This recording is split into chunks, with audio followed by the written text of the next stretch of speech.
Truly, I tell you, we speak of what we know and we testify to what we have seen.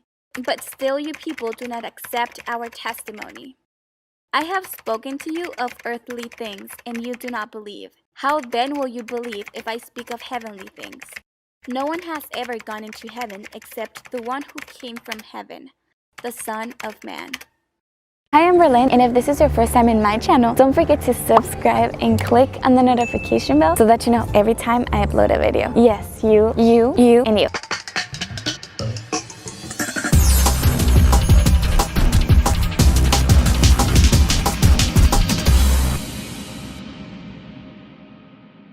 In this video, we're going to be talking about the 7 deserts we passed through to go to the promised land. How I had already told you in the last video, we, the children of God, represent the people of Israel. In the Bible, when they're mentioning the people from Israel, they mean each one of us. The people from Israel, as I had already showed you in the last video, titled The Connections Between Passover and Easter, they were slaves in Egypt. And the meaning of Egypt in our lives is the enemy, is sin. Many people in these days are still enslaved in Egypt, and not literally, by being enslaved under a sin. Many people are slaves to alcohol, drugs, money, pride, selfishness, and many others. But when God takes you as his son, he brings you out of those places of perdition, and you are no longer lost. You are no longer a slave to sin. And the same thing happened with Israel. They were literally slaves of the Egyptians for more than 400 years, until God used Moses to free them from slavery. God sent plagues to the Pharaoh until he agreed to free them from slavery. But if you want to know more about this story, just go to my last video titled The Connections Between Passover and Easter. The thing is that after the Israelites left Egypt to go to the promised land where milk and honey flows, and by honey and milk, it means that milk, it's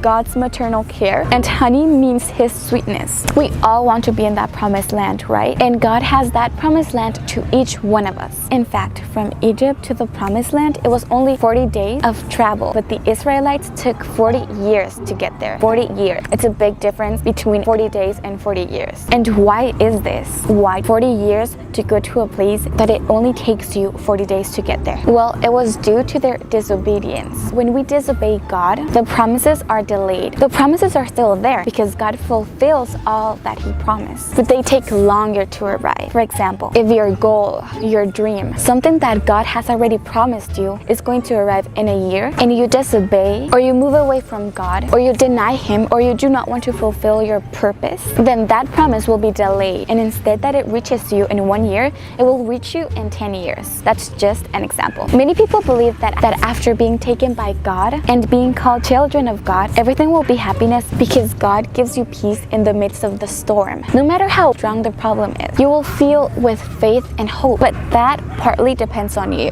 because you have to trust God that he has everything under control. And we also have to go through tests. God has to test our faith, and we have to show that we are warriors, and that we love him, and that we're not following him just because we want to get something out of him, but because we love him. It's like when you have your husband. Don't we promise in the vows to be there for your significant other through thick and thin? What sense would it make to just be there in the good times and not in the bad times? To be there when your husband gives you everything, and then he becomes unemployed or something happens to him and he cannot work anymore, will you leave? No. When you really love him, you will never leave. You will not leave his side. But if you were there because you wanted to get something out of him, yeah, you will leave. The problems you have in life do not matter. The important thing is to have peace in the storm, to have peace within you, and that peace is Jesus Christ. And God tests us that way. It's like in school, we have to take a test to pass each year, because in the test we're proving that we're becoming better and we deserve to go to the next level in school, right? It's just the same thing. And many will wonder, he is all powerful. Is it not easier for him to just make us love him and that's it? Well, let me say that no. Obviously, it is easy for him, but he does not want to do that. God gives us free will. He lets us choose between good and evil. We are free to do what we want and to choose what we want. We are not puppets. He says all things are lawful, but not all things are helpful. God's kingdom is perfect. There is no evil or impunity, and he does not to contaminate it with people like us, with people like you and me who are not faithful or who will betray others. For that reason, he tests us to see if we are capable, and he knows it because he gave us the ability to do anything. It is only a matter of trusting ourselves and trusting in the qualities that we have, that God gave us, because without him we are nothing. So after slavery, God made the people of Israel go through these deserts and only reach their destination in 40 days.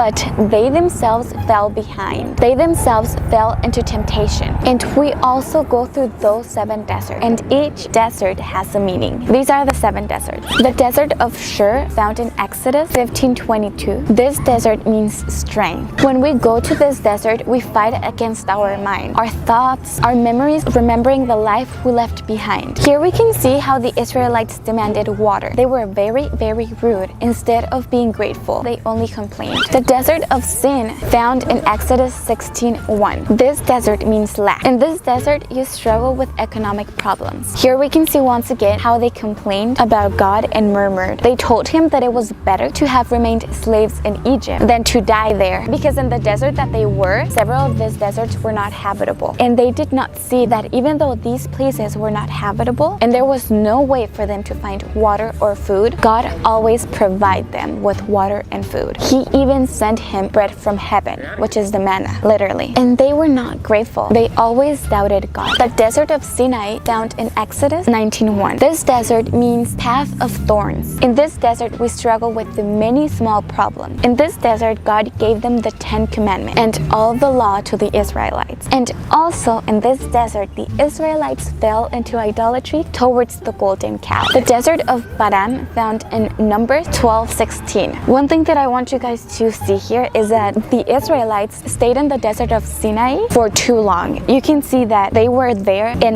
Exodus, and it wasn't until Numbers that they went to the next desert. This is like a huge gap. And why is this? Because in the desert of Sinai, they fell behind. They themselves fell into temptation. The law were given to them, and they fell into idolatry towards the golden calf and many other things, and that's why they fell behind. And in this desert, they were there for too long. Anyway, going back to the other desert, the desert of Paran means cave. And in this desert, you struggle against depression, loneliness, and sadness. Many take their own lives in this desert. I just want to tell you guys, if you're going through this desert, that no matter how big the problem is, it's always gonna end. Killing yourself is not the answer. It's never the answer. Everything has a solution, but death doesn't have a solution. And if you kill yourself, your problems are not gonna go away. You are gonna go into the darkness, and your problems are gonna follow you. It's better to be in life and just defeat the problems, because every problem, no matter how big or how small, every problem has a solution. But it's better to die when God wants you to die, and not to kill yourself, to die when you want to die, because that's not the right way. You're gonna go straight into darkness. And if you wait and you defeat your problems, those problems are gonna go away and you're gonna feel better. Remember, every problem has a solution, but death doesn't have a solution. The next desert is the desert of Zin. This desert is found in Numbers 21. In this desert, everything is flat. You do not see beyond. You do not see what's on the other side. And in this desert, you fight with things that seem that they're never going to end. Things that feel that they're always going to be this way, and you feel like they're never going to be solved. The next desert is found in Numbers 21:11. This desert means ruin, and you're always afraid of losing everything. The next desert is found in Numbers 21:13. This desert means mighty river, and in this desert, you're fighting with people who want to take away everything you have. And these two deserts, what it says is really lovely to me, because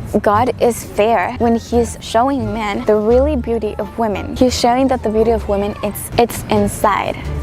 The beauty is internal, not external. So I recommend you guys to go and read it. It starts in number 21. Well, these are the 7 deserts, and we are most likely going through one of these. And it doesn't matter which one you're going through. It is important to pass the test and know that at the end of the tunnel, there will always be light. To know that after the storm, calm always comes, and that when the night is darkest, it's because it's about to dawn. The most beautiful thing is to be able to pass the test and get your reward, so as not to reach the champs very quickly, because many people become arrogant and self-centered when doing that. But if you go through all of this, through all these struggles, and arrive at the promised land, you will be more humble, and you will remember what you went through and what you learned on the way of life. No matter where you're going, remember that this is all temporary, and God will not not leave you alone. You just have to obey to get out of that desert faster. So that's all for this video. I hope you guys enjoyed this video, and if you like it, don't forget to give it a thumbs up and subscribe, and also don't forget to share it with other people so it can be a blessing to others. And I'll see you in the next video. Bye. Also, if you go to my channel, you're gonna see videos in English and Spanish. So for you to not get confused, you can go to the playlist section, and in the playlist section, you're gonna find a playlist with all the videos in English and with all the videos in Spanish.